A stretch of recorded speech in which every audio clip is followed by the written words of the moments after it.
In 2019, 39-year-old Zeke Hernandez was recognized as one of Poets and Quant's best 40 under 40 professors in business schools around the world.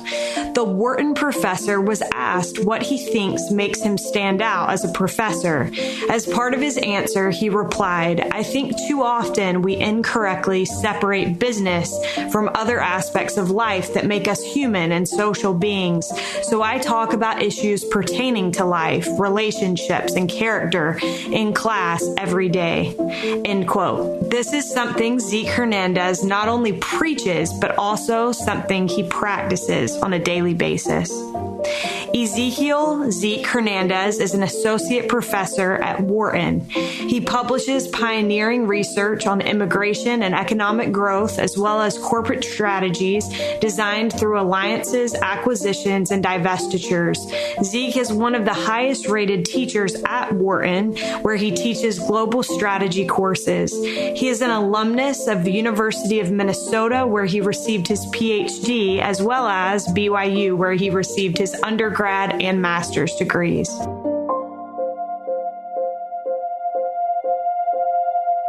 This is All In, an LDS Living podcast where we ask the question, what does it really mean to be all in the gospel of Jesus Christ? I'm Morgan Pearson, and I am so honored to have Zeke Hernandez on the line with me today. Zeke, welcome.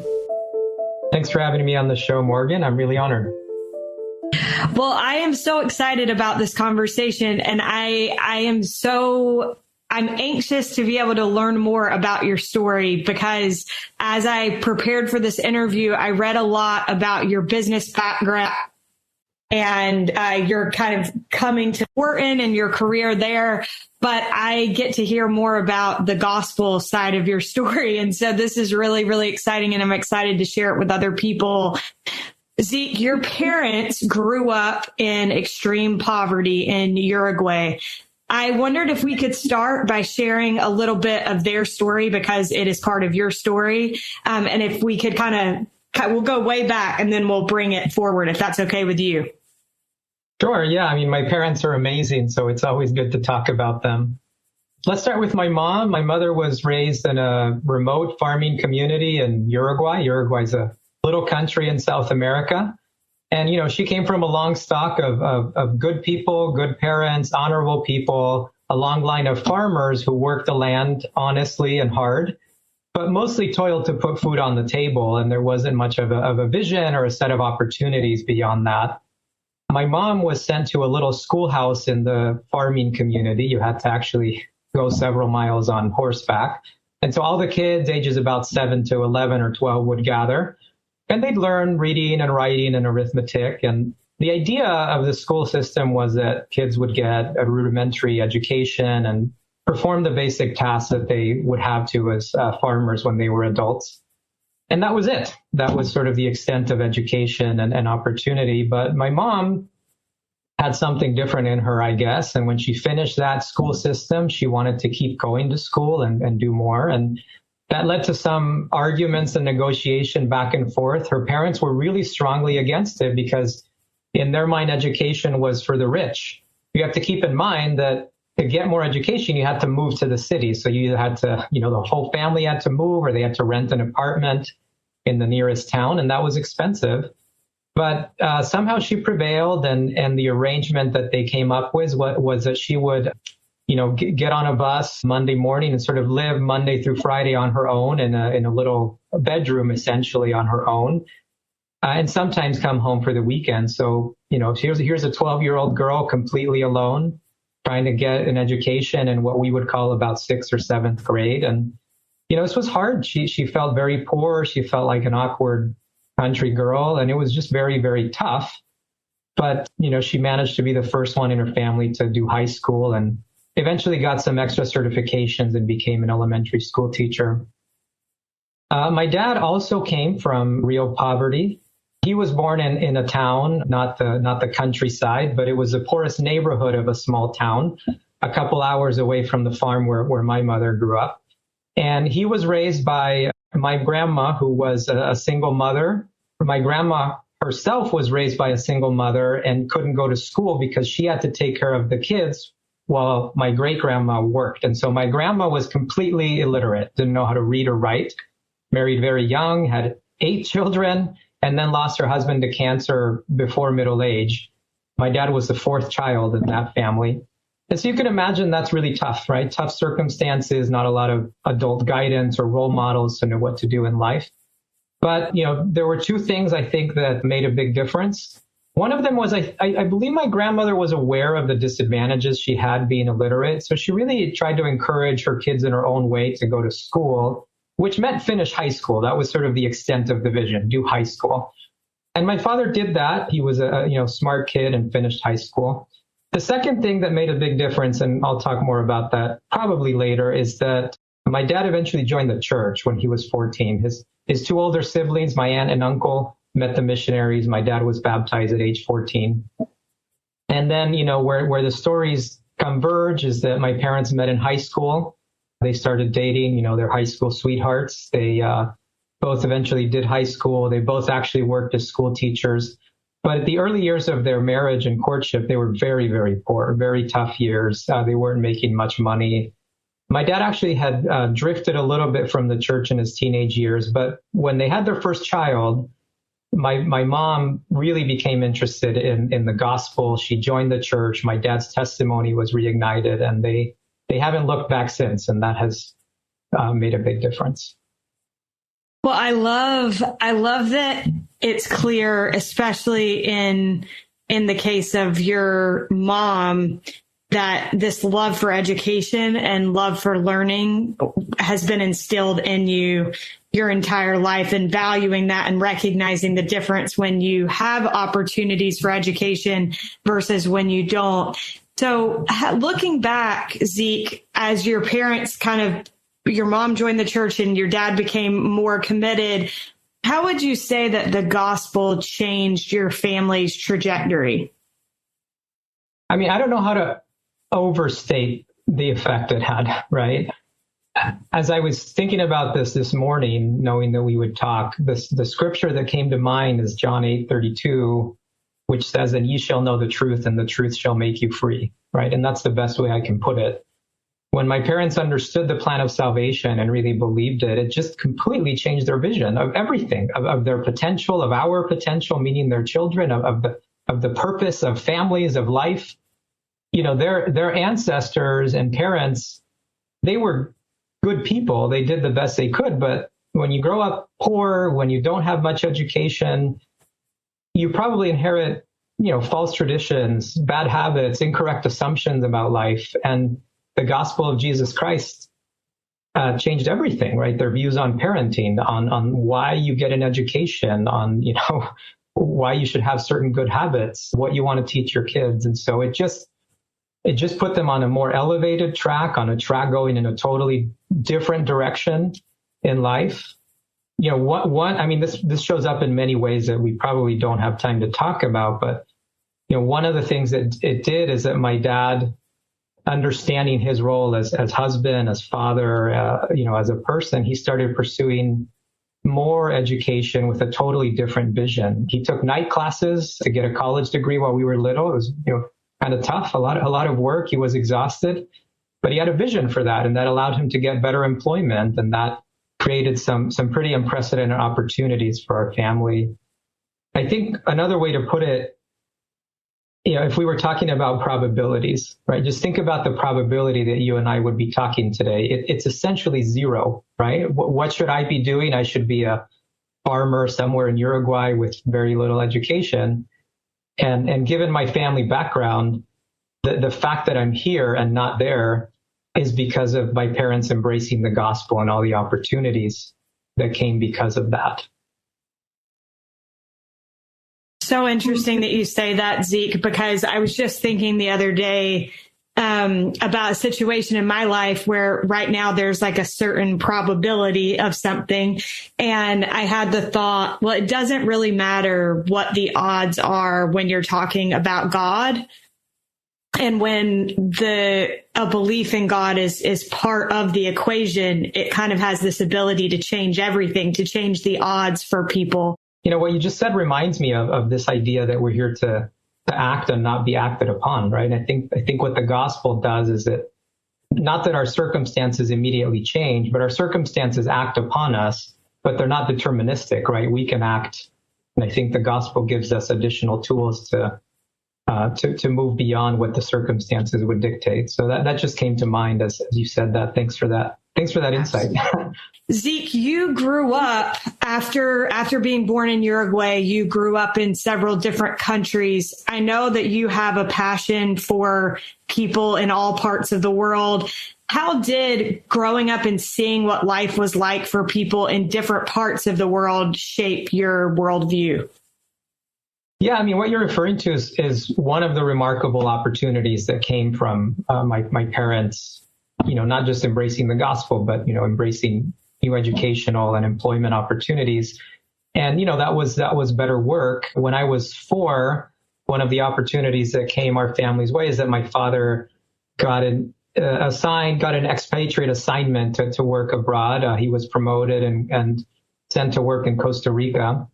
And then we spent several years living abroad, living overseas. We lived in Guatemala. We lived in Argentina. Throughout those years, we were able to travel a reasonable amount and see parts of the world that I think we would have never imagined seeing. Part of the experience actually was attending international schools where the teaching was 100% in English, which is why I speak the language we're speaking. And, those schools attracted kids and families from all over the world who, their parents might have been on expat assignments like my father. And so that was just amazing. I mean, you can imagine it just completely expands your worldview. I realized that there's lots of different ways of thinking and even interpreting the same experience based on your background. And so that made me comfortable with a lot of different and unique cultures. The traveling and seeing people from walks of life exposed me to really different socioeconomic circumstances. So I saw indigenous people in Guatemala living in real poverty, right? Even like worse poverty than like what my parents came from. Sometimes we were around people that were extremely wealthy, right? Who had done very well in business or in politics. I witnessed social and political conflict. Guatemala was experiencing a civil war when I lived there.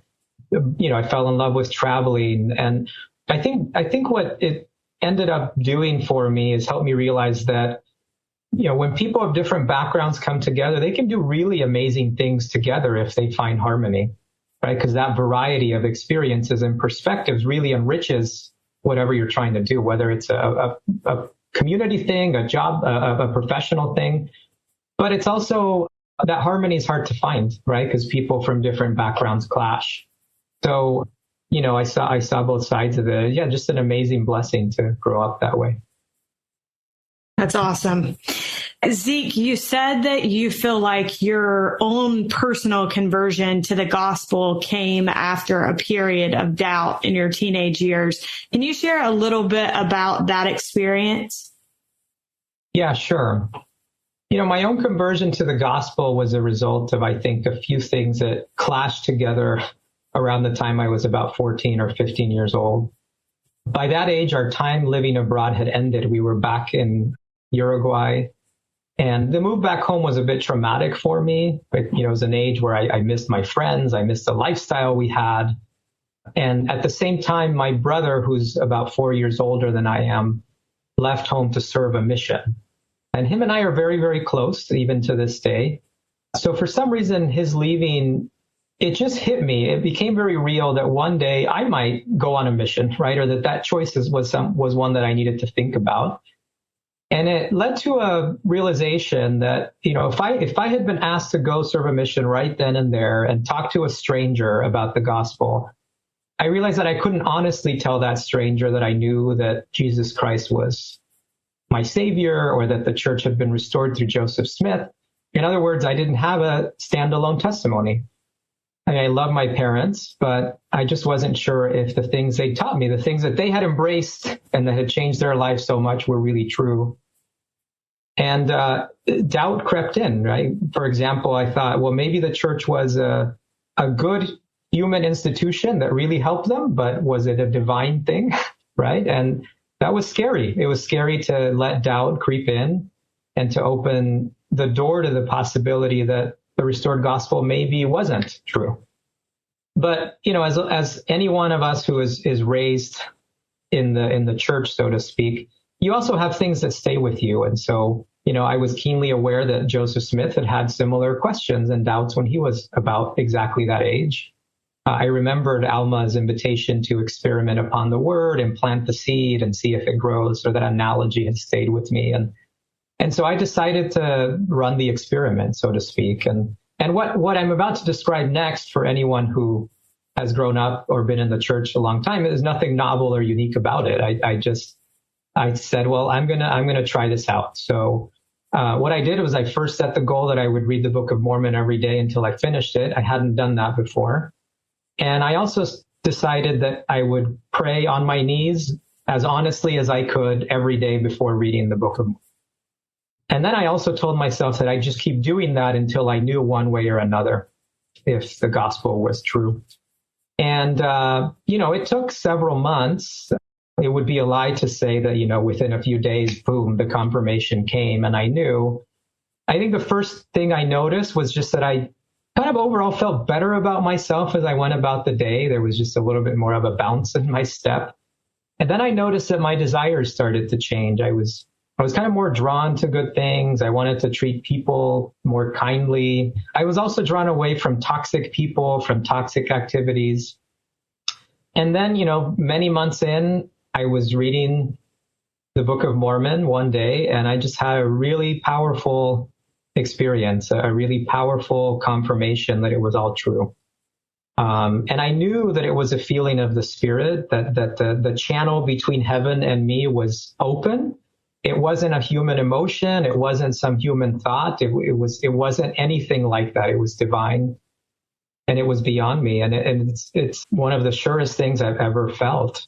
And of course, since then, I've had other confirmatory experiences, but that was the beginning. And, like I said, I know many people who are listening to this podcast understand what I'm describing. Some people might not, but the point is not that the process was unique, but I knew for myself, right? And that was a real valuable thing. Yeah. Well, and the interesting thing to me is not so much that the process may not have been unique, but I think there is power in intentional effort and setting that intention. Like, this is what I desire to gain from this, and this is what I'm going to do. And I think that's awesome that you did that. How would you say now, in the position that you're in and with your career, how does the gospel shape your hunger for education and knowledge? That's a great question, because it gets at something that was, to me, really unexpected about becoming converted to the restored gospel. I mean, I certainly was open to the possibility that it wasn't, but if it was, my expectation was that I would sort of live life by the Spirit, and that would bless me in the spiritual part, the quote church or the family part of my life. And it's done that for sure. But something really unexpected happened, even at that young age, which was that the moment the Spirit came into my life, the moment I knew what it felt like and I lived by it, the light of the Spirit just supercharged my desire to seek for truth everywhere I could find it. I mean, certainly in the scriptures and the words of the prophets, but also in all the other ways that God gives us truth, whether it's through science or literature or art or nature, just all the beautiful channels that he has given us to learn things that are good for us and true. And so I didn't just learn the gospel through the Spirit. I became a better student. I became super motivated to find truth anywhere I could find it. And it just reminds me a bit of, if it's okay to quote a few scriptures here, but, in section 88, we receive the commandment to seek learning even by study and also by faith, right? But notice that it's not one or the other, it's both, and they're intimately related. And earlier in that section, the Lord talks about all the things he wants us to learn. And I'm paraphrasing a bit, but, we might be familiar with the words of like learning things both in heaven and in earth and under the earth, things which are and which have been and which must come to pass. things that are abroad, the wars and perplexities of nations, knowledge of countries and kingdoms. And all of that is so that we will be better prepared to serve him and to serve others. And so that was a big part of my experience of the gospel. It is the knowledge and light and truth that comes into our lives in all aspects. And I think that hunger for education and knowledge is a big part of, I guess, how I experienced conversion. But it's led to a real lifelong love of learning as a way of progressing. One of my favorite scriptures is in section 50, verse 24 of Doctrine and Covenants. And it says, that which is of God is light, and he that receiveth light and continueth in God receiveth more light, and that light groweth brighter and brighter until the perfect day. And that's a great expression, I think, of what I'm talking about. And I'm sure that had a lot to do with eventually choosing an academic career for me. Well, and I wanted to ask you about that, Zeke. You were initially working as an accountant, and you recognized that was not giving you life. And so I wondered kind of if you could share a little bit about how you ended up transitioning from being an accountant and being in the business world to then entering the world of academia. Yeah, I mean, I think this is where some interesting things, from the past and perhaps, having been raised by parents who really experienced poverty, all these things clash, right? And so I majored in accounting in college, and accounting is a really great career for many people. So I was, in between undergraduate years and my doctorate degree, I spent about a year working at a large technology company as an accountant and doing some finance work. And I just found no fulfillment in it. I really disliked it. It was repetitive for me, intellectually not very stimulating. And I want to pause. I have many friends who are accountants and have great careers. And so I'm not making a general statement about them. This is not an accountant bash session. Yeah, it's not that at all. It was just not for me, right? It just felt like I wasn't in the right place. I remember, for example, looking many years ahead and thinking, well, what if I have my boss's job, right? 10 promotions down the road. And it was just clear that I didn't want to do that. I just didn't feel like I had any mission. It wasn't part of my mission, my purpose in life. So my dear wife, Kendra, and I had a lot of conversations during that time. And she said, look, I don't want you to come home feeling that way every day, right? So demoralized by what you do. And so there was a lot of introspection and prayer and fasting. And I realized that my heart really was in academia. I love teaching. I love research. I just, learning and knowledge, as I just said, is just a big part of, I guess, how I experience the world. An outsider might say you were a nerd, and they'd be right. I guess I was a nerd. So I quit my job, and I went back to school for 5 years to get a PhD and become a professor. And that was a long time with no income. To her credit, Kendra was incredibly supportive, but it's been so worth it. I love what I do. I feel that I'm doing what I'm supposed to be doing with my life. And there's a big difference waking up feeling that way versus waking up feeling that you're going to a job just for the money, because the career path I was on was very lucrative, predictably lucrative, but it just didn't feel right to do just that. Well, and I think that it's such an important note that different things give different people fulfillment, and there's not one path for every person.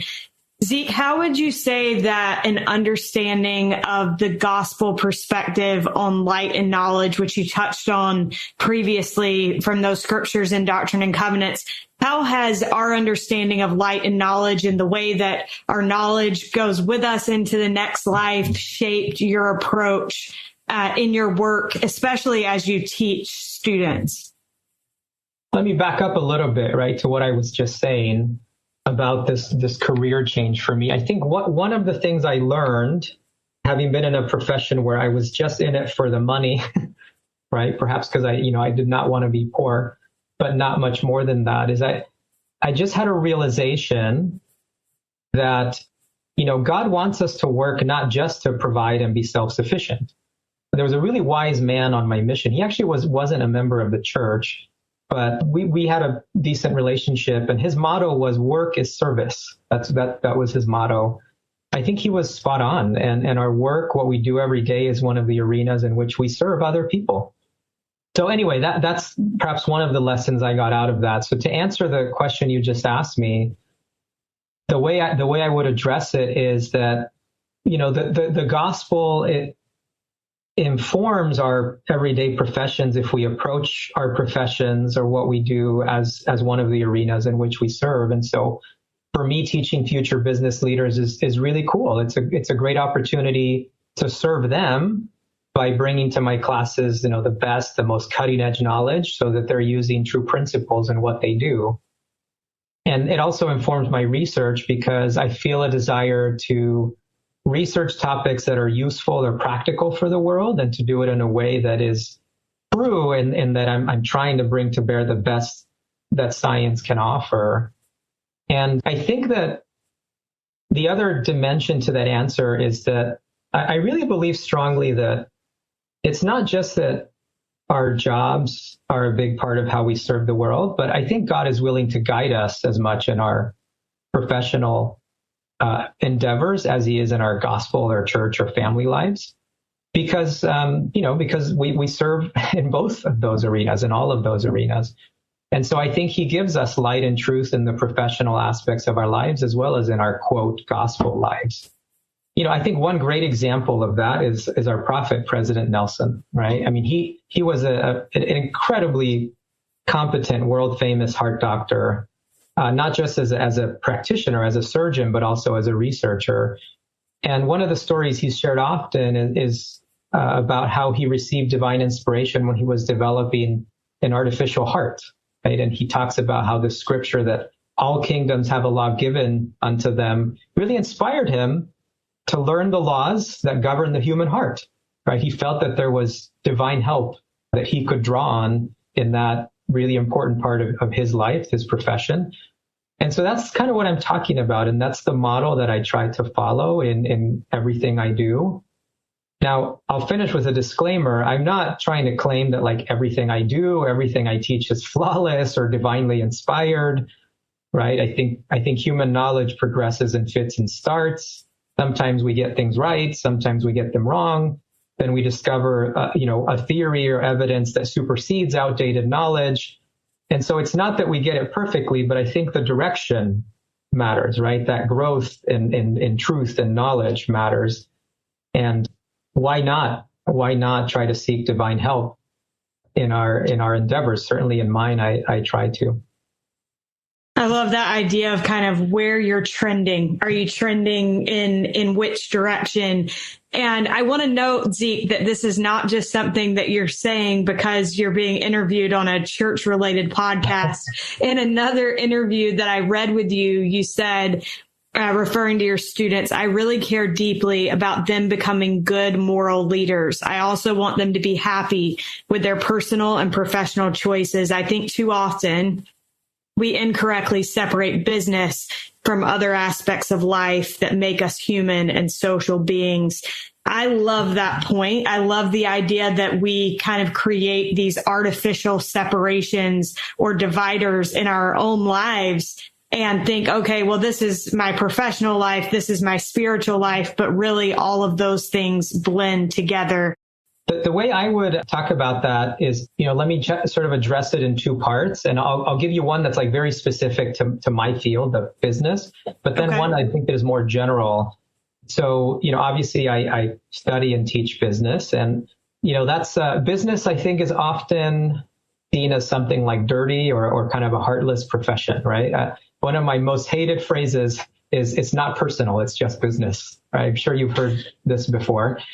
And it's as if the fact that we're doing business justifies like cheating or taking advantage of someone else because, hey, this is impersonal. It's just about money or something like that. And I do know people who truly see business that way as a dog eat dog, zero sum. I'm out there to destroy you.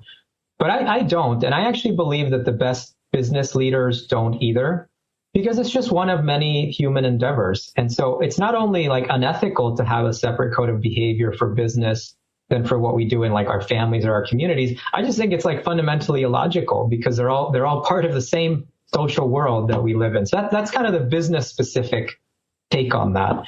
The more general point, and I thought a lot about this because I remember for some years, trying to be sort of a good, committed member of the church and disciple of Christ, thinking, why is it that I can't just spend like all my time trying to like serve God, or put myself apart and read the scriptures? And why do I have to do these other things like have a job or all these other distractions or, volunteer in the community, go buy groceries, the busy aspects of life? Why can't I just lock myself in the temple and worship God all day long?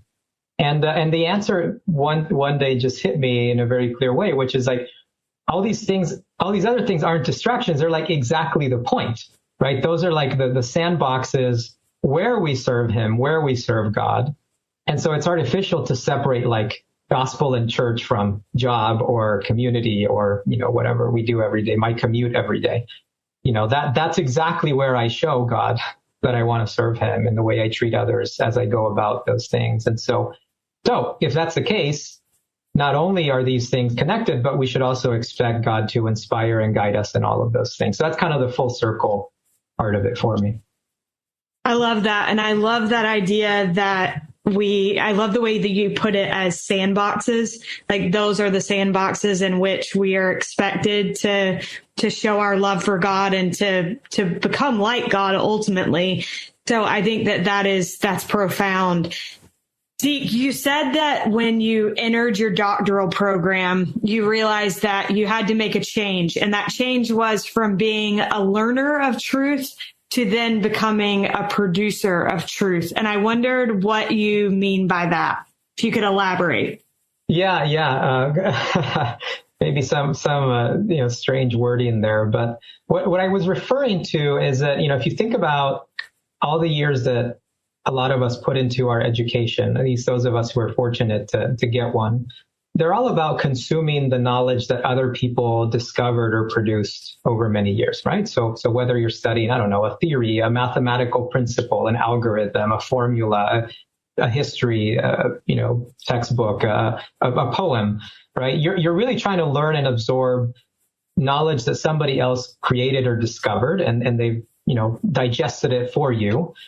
You take tests that are all about how well do you absorb knowledge. And by the time most people are done with something like college, we're actually really good at consuming knowledge, right? That's, when I started a doctoral program, I was kind of like a super student. I'd proven that I could, learn really well. But then I realized that my training was all about how to produce original research. And the name of the game wasn't about learning other people's ideas, but coming up with original ideas of my own. Okay, pushing the boundaries of knowledge.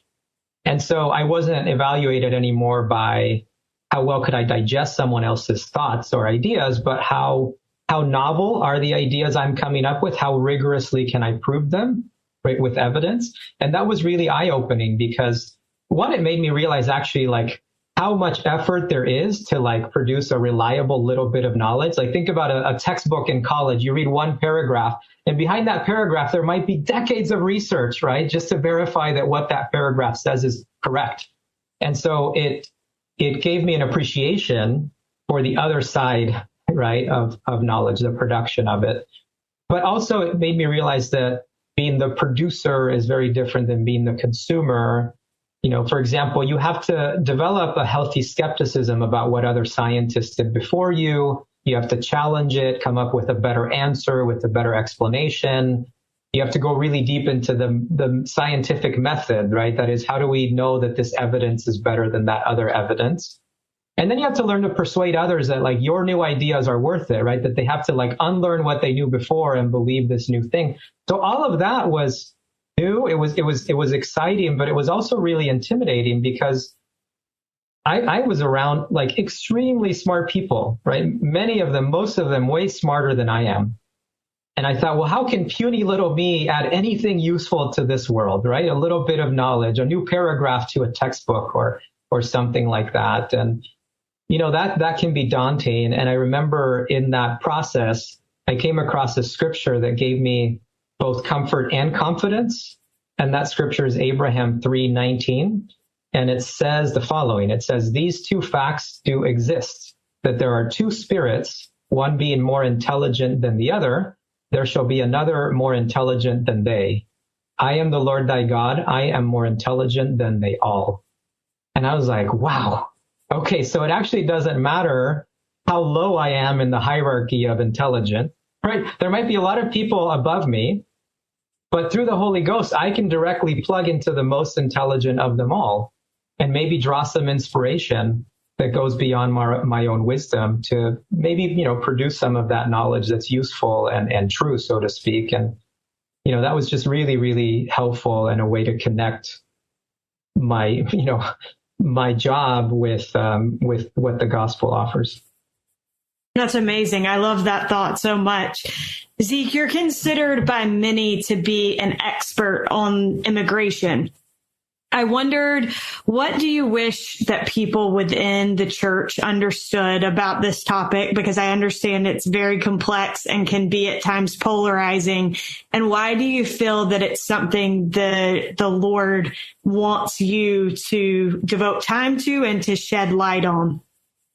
Yeah, well, I would start with this. In the New Testament, there's one of the most quoted scriptures, and by all Christians, not just members of our particular church, or I was a stranger and you took me in, right, is one of the scriptures that we quote a lot. And I think that's the simplest way I could articulate from the perspective of a disciple of Jesus Christ, how we should treat the foreigner, right? I mean, I think Jesus taught us pretty clearly that where the rubber meets the road is how we treat the stranger or the outsider, the outcast, the disadvantaged. And there's lots of people who fall under that label. Immigrants and refugees are just some of the most obvious, perhaps, also some of the most controversial. But I think how we treat them is one of the real tests of our Christianity, of our discipleship. And as you said, I'm entering really controversial and complicated territory here. But, we know that immigration is really divisive in lots of countries, nowhere more so than here in the United States where you and I live. And I'm sure that many people listening to me speak right now have strong opinions about this, due to their political background or life experiences. But I think it's important to make this distinction. Insofar as there's reasonable debates to be had about how we handle immigration, I think those are at the level of policy and politics. But at the level of how we treat individual people and individual immigrants, I don't really see a lot of disagreement among Christians or any person of faith, right? I would go to basic principles, love one another. The scripture I just quoted, I was a stranger and you took me in. I think those are paramount principles at the individual level. And so I would say, as a member of the church, as someone who tries to emulate Christ, that's perhaps the most important thing in terms of how we treat each other individually. And so I realize that the answer I gave is not what I write about professionally. Right? It's not my research, but that's my sort of gospel perspective on it. If it's okay with you, though, I'd like to say a little bit more, perhaps at that level of policy that we debate on, if that's all right. Yeah. So my specific expertise focuses on how immigrants affect our economic well-being. That is, is it good? Are we more prosperous if we let immigrants in or not into our countries? And what I'm about to say, I should preface by this. I didn't really set out to study immigration. It's not like I had some preconceived opinion about immigrants, because I am one, right? And I thought, I'm going to go, justify, something that I already thought about. In fact, I had no interest in studying immigration. What I really wanted to understand was economic prosperity, right? How does business across borders affect economic growth and prosperity? But the more I followed the evidence and the data and, tried to be really rigorous about understanding that topic, the more I realized that immigrants are a hugely positive factor for creating economic prosperity. I think most people listening to me right now would agree that we want investment in our communities because those investments create jobs. We want people to come up with new ideas and products that make our lives easier and better. And, after 15 years of research, a lot of it my own, but also just the research that other colleagues of mine have done, there's really, really clear, very compelling evidence that places with more immigrants attract more investments that create jobs. I'll give you just a silly example, but, it makes a point. Like the state of Arkansas has an unexpectedly high number of Japanese residents for quirky reasons. Okay. And so Arkansas gets a much higher than normal amount of investment from Japanese companies, right, that create jobs. Right? Why? Because those immigrants play a big role in connecting Arkansas to the economy of Japan. And there's other research that shows that the businesses that immigrants start create more jobs. And those businesses produce a lot of the technological and product innovations that make our lives more comfortable. For example, most of us use Zoom or Google every day, right? These are companies started by immigrants. Some people like to dance salsa, right? Salsa music. That musical genre was created by immigrants in New York, right? It wasn't created in Latin America. We eat foods like tortilla wraps, right? That were also like kind of amalgams of different kinds of foods as immigrants and natives came together. So a lot of the things that make us economically better off exist thanks to immigrants. But whether it's we want jobs, investment, innovation, it turns out you can't really separate the movement of people from the movement of ideas and goods and services that make our lives better. So what's the upshot of all that, right? And by the way, I just summarized like 15 years of mind-numbingly slow research, but it's really important to know that, I think, right? Having the correct facts about that would allow you and me to be better informed citizens when we vote, when we advocate for immigration and economic policies. And so that matters as a member of the church, but I think it just matters in general. So, personally, I've just felt that that's part of what I'm here for, right? To shed light on this topic. It's part of my professional mission. I feel drawn and inspired to do the work. And it's not to score political points. It's not to defend some agenda. It's just to bring a little bit more clarity and truth to bear on the matter. Is everything I've researched on the topic perfect? Probably not. But I think the general direction, again, of where the science is taking us is pretty clear. And so that's, it's kind of where I come from on that topic. Well, I think that's super helpful. And I think the thing that's nice, and I sometimes just feel so lucky to have the chance to talk to people like you, Zeke, that are experts on a certain topic, because I think we see so much in the news and we hear so much in the news, but it feels like it's coming at us with an angle or a slant. And to be able to cut right to the heart of the topic and to talk to somebody that has spent a lot of time digging into that research, I think is a blessing. And I'm grateful to you for being willing to share. Like you said, it felt like we were just like flying through 15 years of research. So that was fun. Zeke, one of the things that you are known for and loved for by the students in your classes at Wharton is what you call Zekrets. And so in each class, you share things that you've learned in various aspects of life. It doesn't necessarily have to tie into the topic of that day's class. But I'm curious about whether the gospel ever influences these Zekrets and whether you might be able to give us, and I imagine that we've probably touched on some as we've gone through our conversation today, but if you might be willing to give us an example of one Zekret. Yes, sure. I'd be glad to do this. I have to be a little careful with this answer for this reason. So I think, in general, yes, it's given everything I just said, I think it's impossible that, the values and principles that I get from the gospel don't influence everything I do at work. So yes, that includes things I probably share with my students.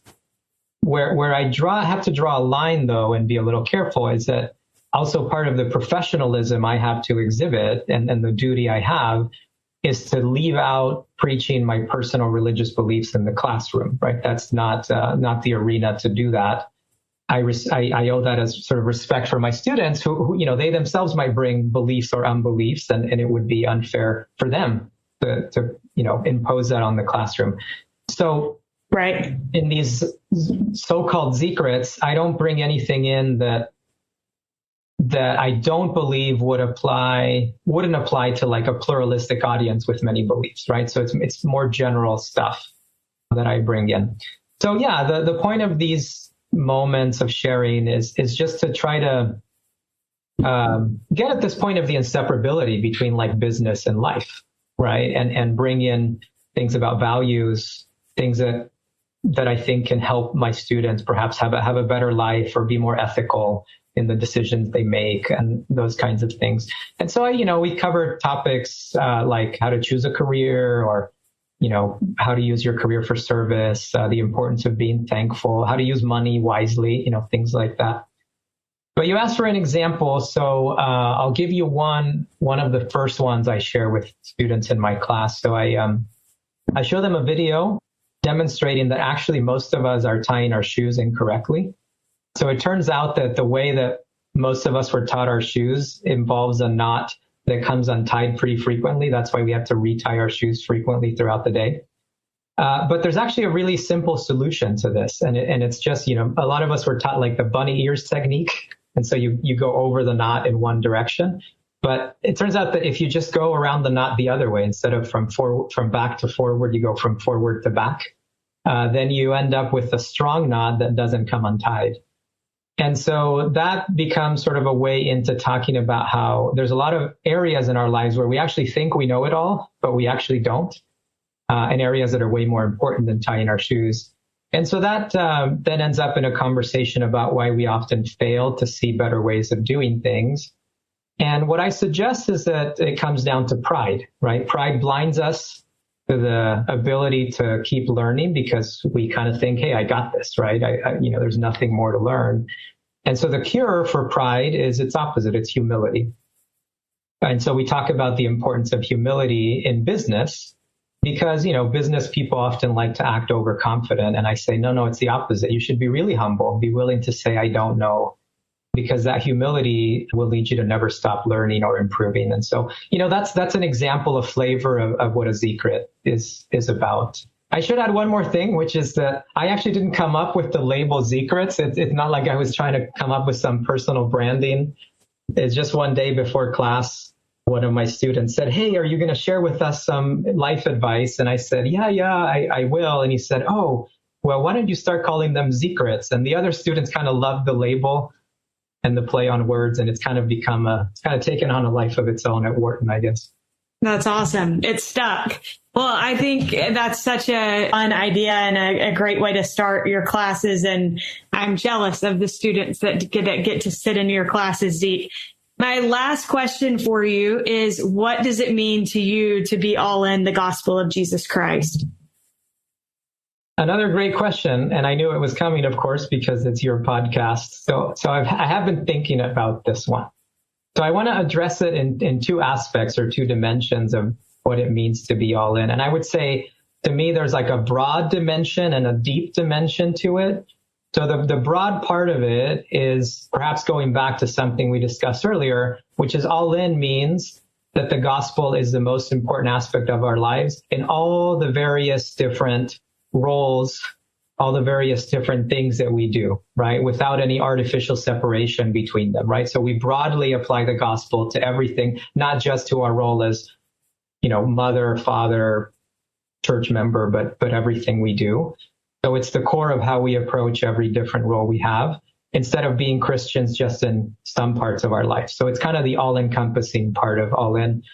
But I think then there's a deep part, right? Which is within each one of those roles or different aspects of our lives, how deeply do we apply the gospel of Jesus Christ in each one? Meaning, are we just superficial disciples, say at home or at work and in our callings? Or do we put all our heart, mind, and strength in each one of those aspects to try to really apply the gospel as best we can? So that's, both a broad and a deep answer. And it's, of course, the work of a lifetime, but it's beautiful, joyful work.